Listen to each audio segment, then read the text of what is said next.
welcome to the show. You're watching Sports Talk, sponsored by Simmons Rockwell. On this month's episode, Fall, it's not just about football. For the next half hour, from the field to the gym, we'll have great stories, interviews, and even some player profiles from soccer and volleyball teams across the area. To start a powerhouse program in the Twin Tiers, Ithaca, the Little Red, coming off back-to-back sectional championships and a season where they made it all the way to the state Final Four. For this year's team, Ithaca seems set on making their way back.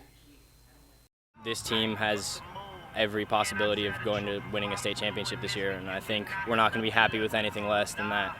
Look, Ithaca boys soccer is the real deal. To put it into perspective, the Little Red in 7 games have yet to allow a goal yet this season. Gilbert Antoine is in his 29th year of coaching in Ithaca's program, and Antoine has seen his fair share of talent, and he says there's something that stands out about this group.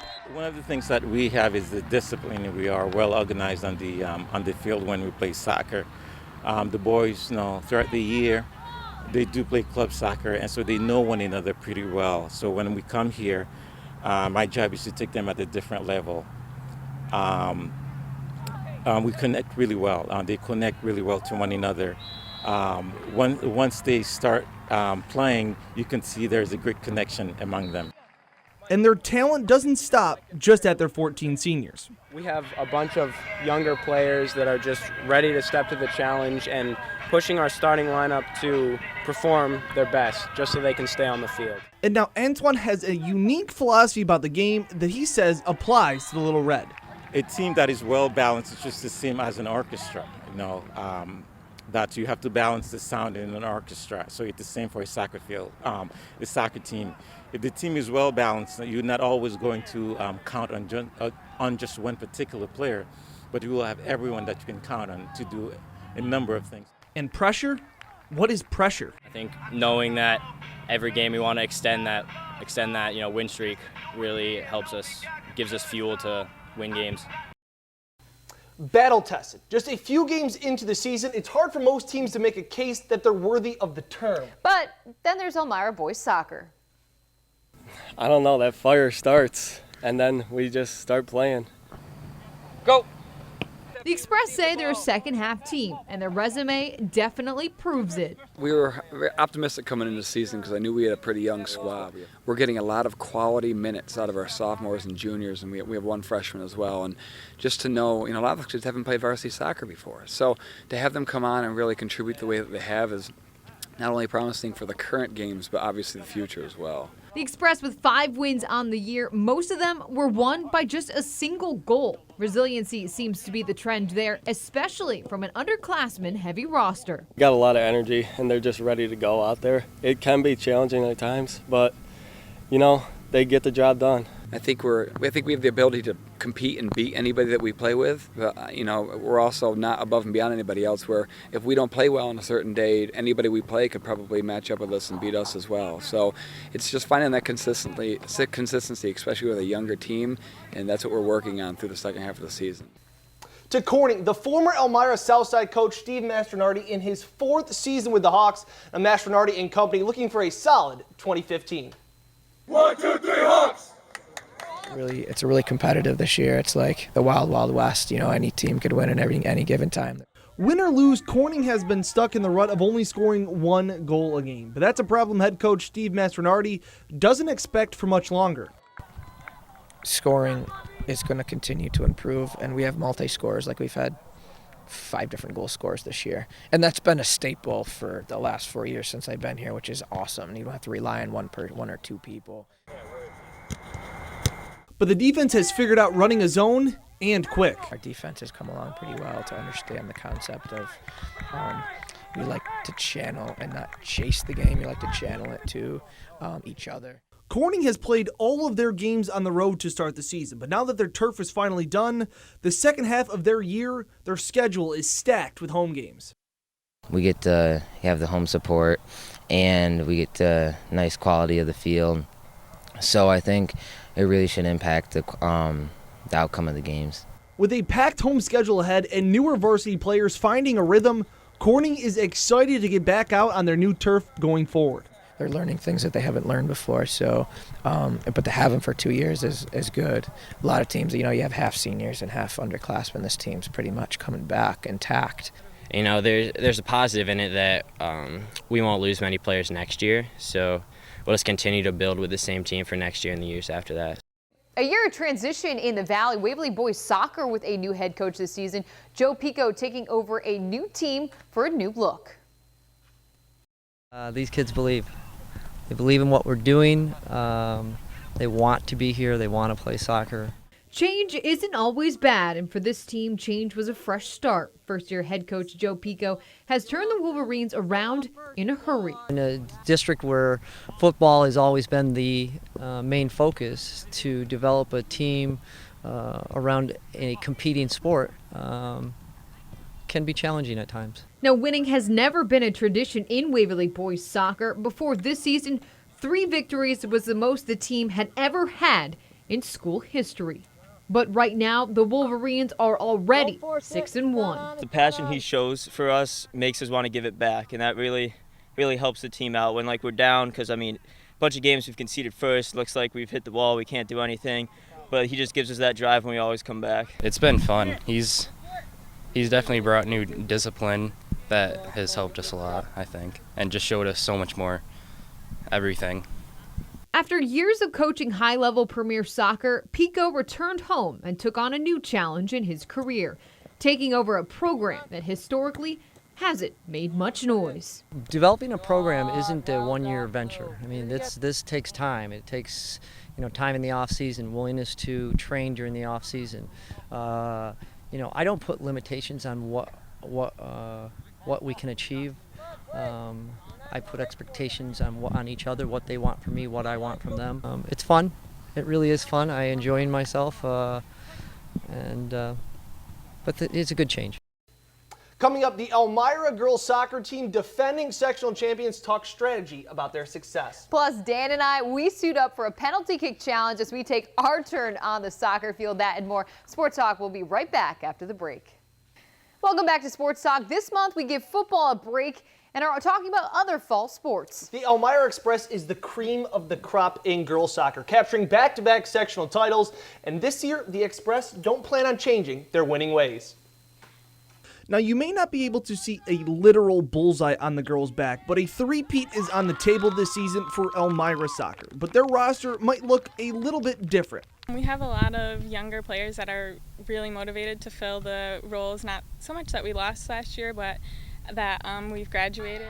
Specifically, Sierra Barr, the Express all-time leading scorer, moving on to play Division I ball, so this team now has a new outlook.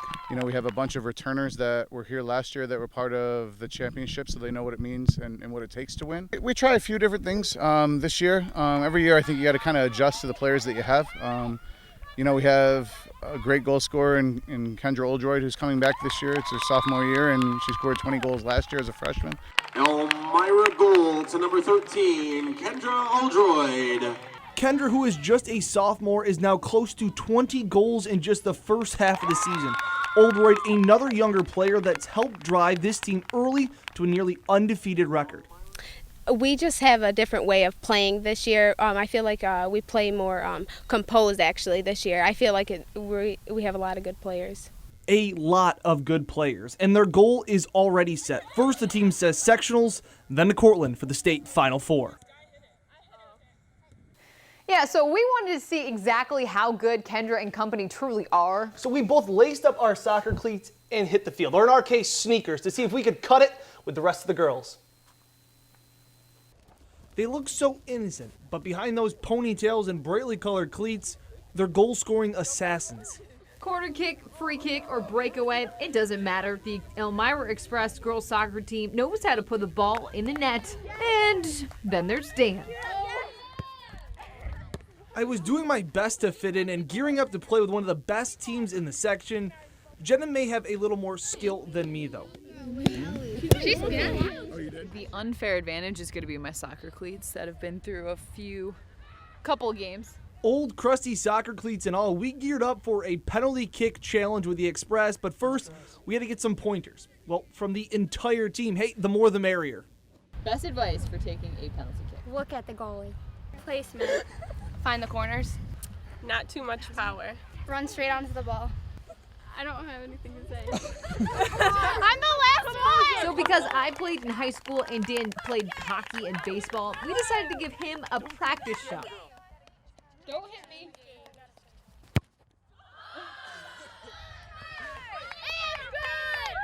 Side of the foot. So after we had a good laugh at my expense, we started the competition. Coach Sarno selected senior Meredith Fennell and sophomore Kendra Oldroyd to go against us, 3 kicks each, against goalkeeper Skylar Sandcombe. Well, that was easy, so it was my turn to keep pace with the Express girls. That's one, yeah! It's like riding a bike, and surprisingly, Kendra was stopped on her first attempt. We've got a chance! And then I had to redeem myself from my practice shot. I hit the net though. That was close. I hit the net though. So then it was on to round 2, in the same order, same way. Meredith scored again, but Jenna was actually stopped on her second attempt. Now Kendra and myself would both score, and I even added a little of my own soccer flair. Meredith, as a senior captain, couldn't be rattled by the pressure or a camera in her face and finished off converting on all 3 of her PKs.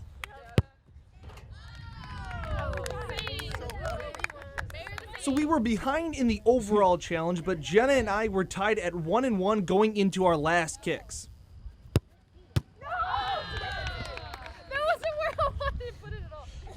Kendra locked up the win for the team, but I had a chance to beat Jenna. Beat the soccer player. Beat the soccer player. After the competition, Coach Zarno gave us some feedback. You guys started out good. You got rolling right off the first kick there and kind of put the pressure on us a little bit. We kind of left the door a little bit open for you, but we battled through to the last couple shots and finished off pretty well. Together on 3. 1, 2, 3, together! Staying in the stack now, the Corning Lady Hawks are as talented as any team up front with 2-time All-State selection Haley Bicknell, who's actually on her way to Niagara University next year. But before she becomes a Purple Eagle, she's hoping to take Corning back to a sectional final. She's just an outstanding player, but she's a better human being. I mean, she's probably one of the most humble. Like, she takes nothing for granted. She doesn't take an ounce of her talent for granted. They do a great job. I mean, last year, I had to play midfield a couple times to try to get the ball, but they get it to me this year, and we play off each other, and we're doing a great job. Haley Bicknell has come into her own in her senior season, but the driving force behind her goal scoring, that would be her teammates. This group as a unit, as a whole, they recognize Haley and her strengths and gifts, and they do their job so she can be Haley. So Haley's not doing Haley and then 3 other players so that which I think is just a testament to the whole team. It boosts the team confidence, and everybody connects with her, and she connects with everybody else. So we use her, but she uses us too, so it's nice. At the start of the school year, Corning laid out their goals, and their strategy continues to stay simple. We were in the pursuit of better. Like every day, just be a little bit better, and I think we've attained that so far. We're just working so hard right now on off-the-ball movement, tactics, that kind of thing, and they're real or technical stuff, you know. I think anything's possible, and that's a beautiful thing at this point in the season. And coming up, the Waverly girls soccer team with a new head coach, although she's already quite familiar with the Wolverines program. Plus, we also take some time to talk to some local volleyball teams. So stay tuned. You're watching Sports Talk, sponsored by Simmons Rockwell. More from the soccer field. The Lady Raiders, Horseheads now returning 7 starters from a year ago who are quietly turning heads with 4 wins early in the year, and they are ready to contend for a Stack West title. I think we all have the mindset to win when others haven't thought that in the past. Confidence is a crazy thing. Horseheads girls soccer emerging this season. Last year, the Raiders broke even, but in 2015, things already look different. First of all, I think we have a really good mix this year. We've got 7 returning players from last year. We've got 2 keepers. The ability is there, and so is the strategy.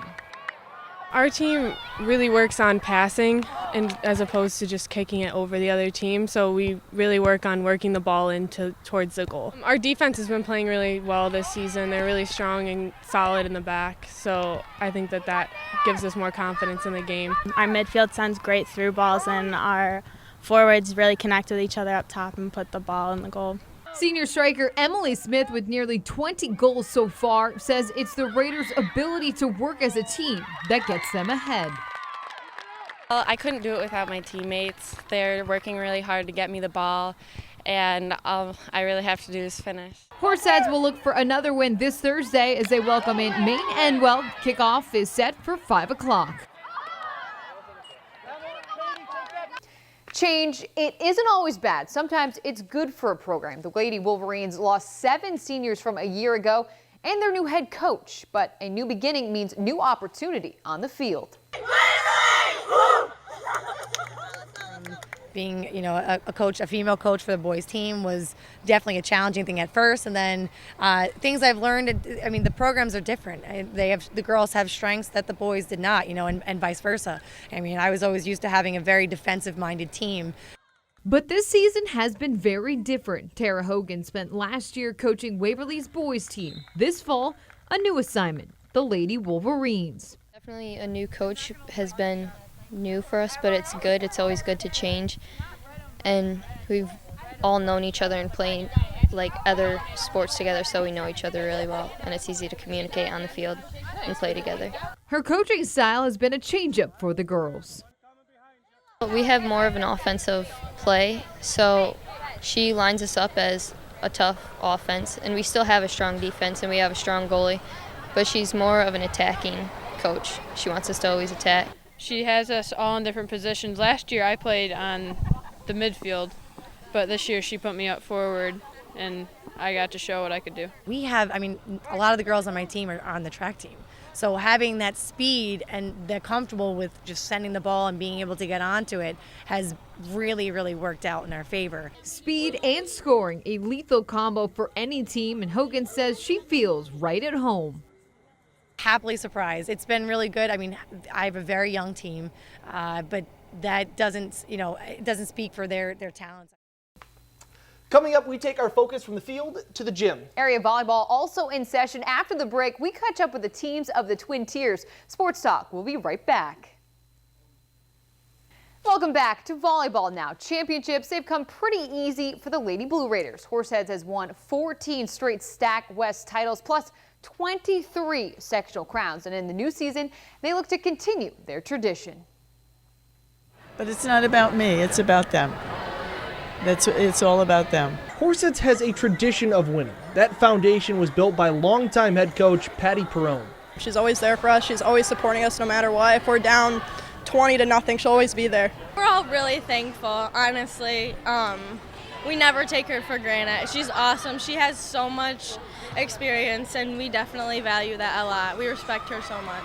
Perrone celebrating her 600th career win this season, but she says it's never been about the final stats, but about the friends she's made along the way. The relationships I've made with the players, because I still hear from them, the ones that graduate and the ones that keep in touch when they get married and they have their kids, and that's the most rewarding part, is seeing what they've done with their lives. More in the stack, this time in Class AA. Corning head coach Irene Fernandez getting her 300th coaching win earlier this year, but this fall it's taking some retooling with only 5 players returning from a roster. It's exciting to get that far, to know I've been at it that long. I guess it's still kind of emotional. The Lady Hawks are the 4-time defending sectional champions, and this year, even with just 1 senior on the roster, the girls can look to experience on their sideline. Fernandez, she's just a really good coach in general. She knows how to keep us on our toes at all times, but still have fun while we're doing it. So. She's really knowledgeable, and it helps because she can show you what you're doing wrong and explain it in different ways to help you improve. And she's definitely helped a lot of kids come out of their shell and become as best of players as they can be. This season, in her 25th year, Fernandez won her 300th game, but the number of victories doesn't even come close to her impact on the volleyball community in the Twin Tiers. Got girls of parents that I coach. So I'm at second generation now. So their parents, their moms actually have helped in, those wins. It's back to Class D for Edison Volleyball. This year, it's a mix of up-and-coming talent and some experienced seniors, including the IAC South Large Schools MVP, Mackenzie Slavin. If it all comes together for head coach Carrie Harder, expect big things from the Spartans. Kind of cool just knowing this is Edison and everyone kind of wants to beat us. After the last few seasons we've had, we've made it to sectional championships, IAC championships, regionals, and all that stuff, and hopefully pushing this year to do the same thing. The defending IAC Large School South champions, yes, they did graduate 9 players from last year's team, but back is MVP Mackenzie Slavin. Now, building the team around her has been a transition, but Coach Carrie Harder continues to find the best position for each of her players. Some of us are playing completely different spots than we've ever played before in our high school life. And definitely after the first game and getting the nerves out and understanding, wow, the ball's set to me, or wow, the other girl's going to hit it, I have to jump. It definitely is set in more now, so we're comfortable to the spots that we are at, to taking on that role.